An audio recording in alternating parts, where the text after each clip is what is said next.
Kita semua kan pernah belajar biologi di sekolah.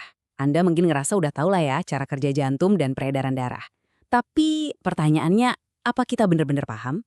Nah, di sini kita bakal coba bongkar ilusi pengetahuan ini dan kita akan lihat betapa bedanya antara sekedar tahu dan benar-benar mengerti lewat sebuah studi kasus yang jujur aja cukup mengejutkan.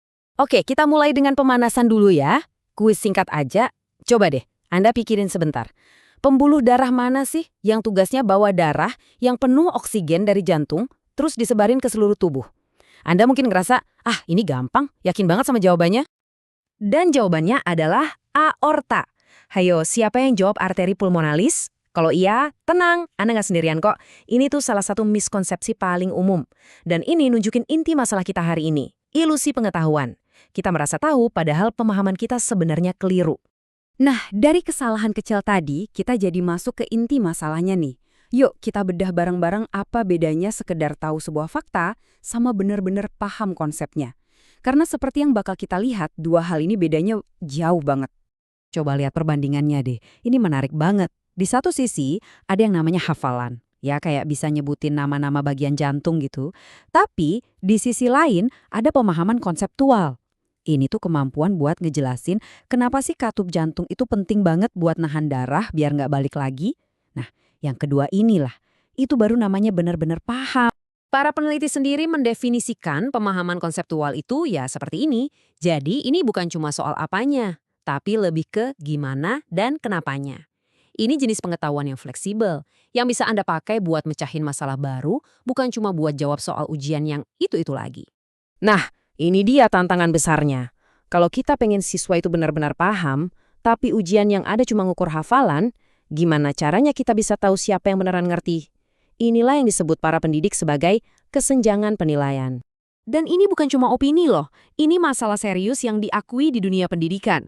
Seperti yang disebutin di penelitian Nagelen dan kawan-kawan, kita itu kekurangan alat yang pas buat ngukur pemahaman yang mendalam kayak gini. Jadi intinya gini deh, tes pilihan ganda biasa itu cuma bisa ngasih tahu kita kalau seorang siswa milih jawaban yang salah. Tapi tes itu nggak bisa ngasih tahu kita alasan dibalik kesalahan itu.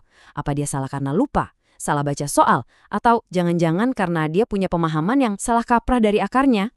Nah, untuk ngejawab tantangan ini, para peneliti memulai sebuah proyek yang ambisius banget.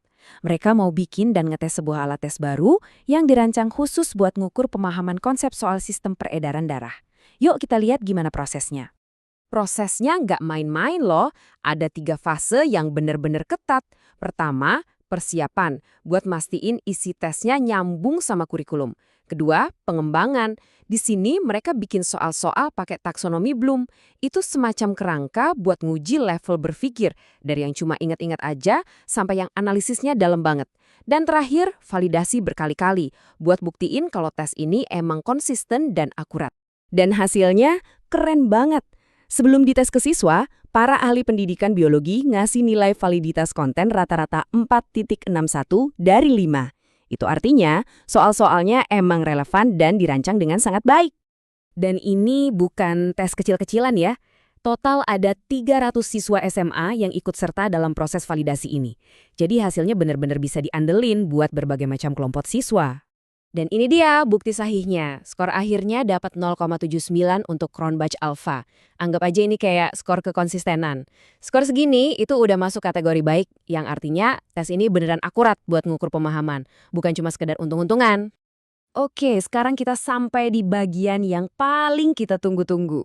Setelah punya alat super ini, apa sih yang ditemuin para peneliti waktu mereka coba intip isi kepala para siswa? Jawabannya cukup bikin kita melongo. Coba lihat angka ini deh. Nggak main-main.